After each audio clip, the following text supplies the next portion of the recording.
Happy Friday, everybody. And we are here in Vault N, our receiving vault. You've been in here once before when we were getting ready to go to SHOT Show. And now we're going to talk a little bit about a neat new exhibit that the Buffalo Bills Center of the West is going to have this summer. I was actually just vamping to see how long you could stay down like that. All right. Well, welcome to our morning show. I like saying it twice. Morning. Last week, Danny brought you live from Baltimore, and this week we are back in Cody, Wyoming. We're both in the same state. This is a rare occasion, but we are sitting here. I'm actually standing. I was squatting for a little. We're standing here in our receiving vault, and we just brought these guns down. I said we, but really Danny did it. Danny brought down several firearms that are going to be featured in our Centennial exhibition this summer, Cody to the World. And I know that I've prattled on about this in other videos, but the Buffalo Bills Center of the West is in its 100th anniversary. And that was honoring 1917, the year of Buffalo Bills passing. Mary Jester Allen, who was Cody's niece, went with some locals in Cody, Wyoming, and decided they needed to do something to commemorate Buffalo Bill's life. And so they started the Buffalo Bill Memorial Association, and Jesse just made a face. What's that face? Now we want to know. It's a text message. Oh, okay. Oh, God. Okay. So, we're going to ignore that. I don't know what that was. You want to shout out to your phone, say? Shout out to Mark Hanish. What's up? So we're going to talk a little bit about the guns that we have for the exhibition, because the exhibition is focusing on different turning points in our history at the center for 100 years. Now, the Firearms Museum's history is a little bit newer, but we're going to talk a little bit about how we came to be and the different donors that have really impacted the museum over the years. So the first gun that we're going to start with here is a Winchester-made M1 Garand, and I'll talk a little bit about the Winchester connection, which I know you guys have heard about a little bit, and then I'll let Danny talk about the specific Garand. And this is one of the Winchester Arms Collection pieces. As we said before, there were thousands of guns in that collection. Oliver Winchester started that in the 1860s or 70s, and it grew, and then in the 1960s, the collection was so large that Winchester needed some more space for it, and they were looking at a rehousing program, and so they tasked the senior executive vice president, William Talley, at the time, to find a new home, and they looked at two places, Disneyland in Anaheim, California, and Cody, Wyoming.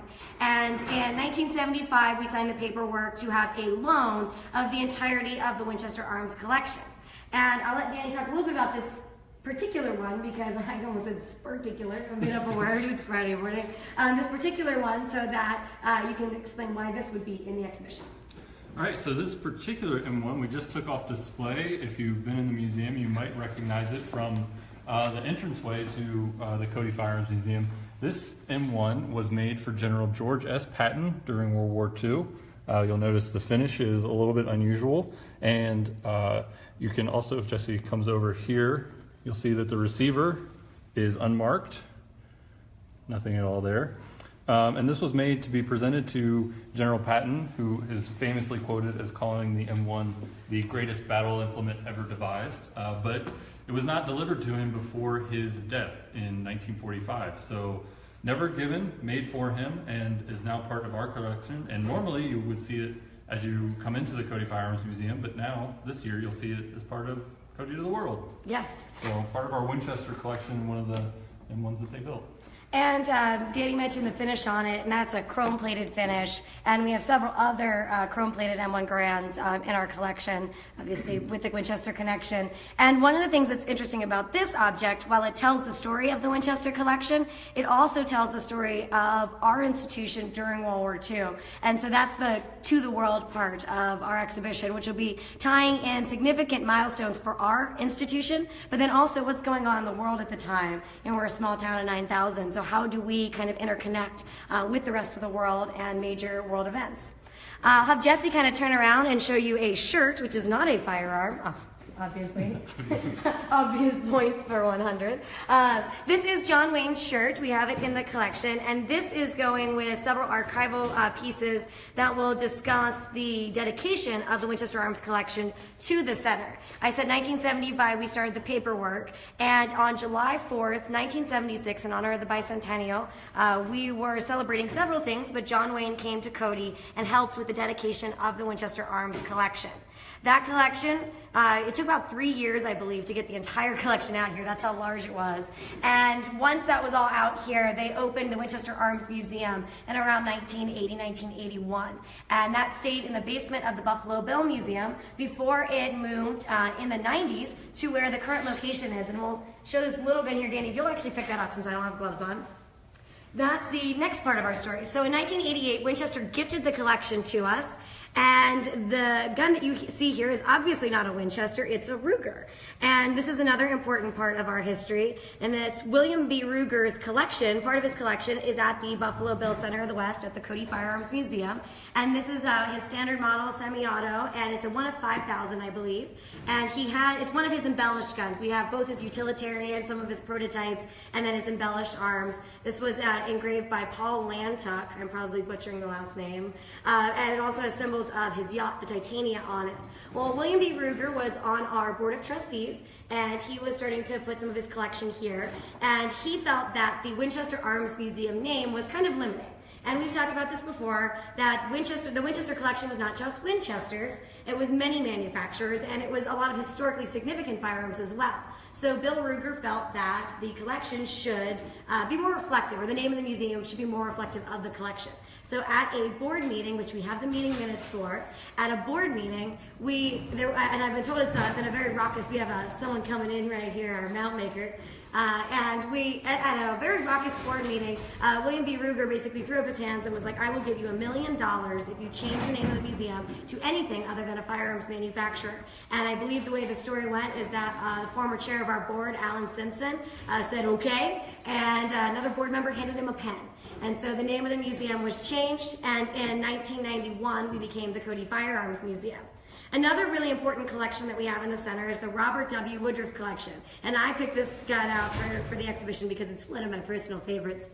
But Robert W. Woodruff, better known as being a part of the Coca-Cola brand, he was also a rancher out here and had several connections to the area. And my position, the curator position, is endowed by the Robert W. Woodruff Foundation, which is why you always hear me in videos go, Robert W. Woodruff, curator of the Cody Firearms Museum at the Buffalo Bill Center of the West. I'll flip this around so they can see the carving on this. And the Woodruff collection had a lot of different kinds of firearms in it. He was an avid hunter, so there are a lot of hunting rifles in the collection. But this one in particular is a Corky gun, and it is a Colaf Excelsior model, double-barrel shotgun, and it is a cross-dominant, what we call a cross-dominant shotgun.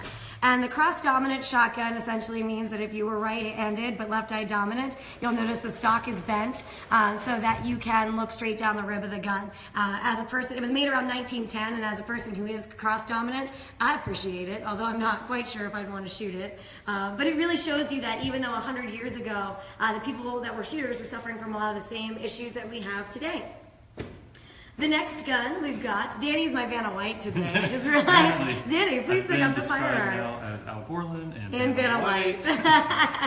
This is another connection to the Winchester collection, and that was that several guns that you'll see in our Olin gallery are from the estate of John M. Olin, which came in 1990. John M. Olin, if you're not familiar with the storyline, in the 1930s, Winchester was having some financial troubles, so competitor, the Olin Industries, bought them out of receivership. So the guns that you, I just like want to step back from that, that's all I was talking about. The guns that you see Winchester made after the 1930s were affiliated with Olin. So we also have a large collection of Olin firearms. Do you want to talk about this one a little bit? I just put him on the spot. So. What would you like me to say about it? Well, Danny, what is it? Well, it's a gun. A gun, and that's as good as we get here. This is a model 1897 shotgun. Obviously, this one is serial number, as you might have been able to see when we did the close-up of the top of the receiver. This is serial number 1 million. So 1897 was a very popular Winchester design, and by the, let's see, this one's dated 1950, or 1951, excuse me. So By the 1950s, they had sold over 1 million of these, and they pulled number 1 million off the line to present to John Olin as president of the company. And yeah, it's a nice engraved piece. You can probably see a little bit of the engraving there on the receiver, and just the beginning of the barrel there. And yeah, a nice example of the 97 presented to the president of Winchester Olin. Mm-hmm.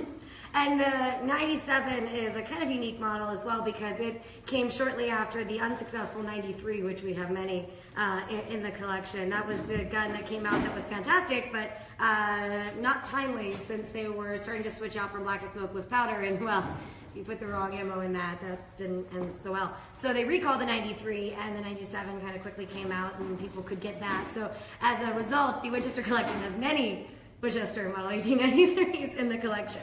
So we're up to 1990 yet. The Winchester, or the Cody Firearms Museum hasn't opened, but we opened, we're dedicated on June 22nd, 1991 in our new wing. And the next gun for the exhibition, that now Tammy's going to pick up because I conveniently didn't wear gloves today. A Winchester that doesn't. Phone call might come in during this presentation. That's why Facebook Live is so great.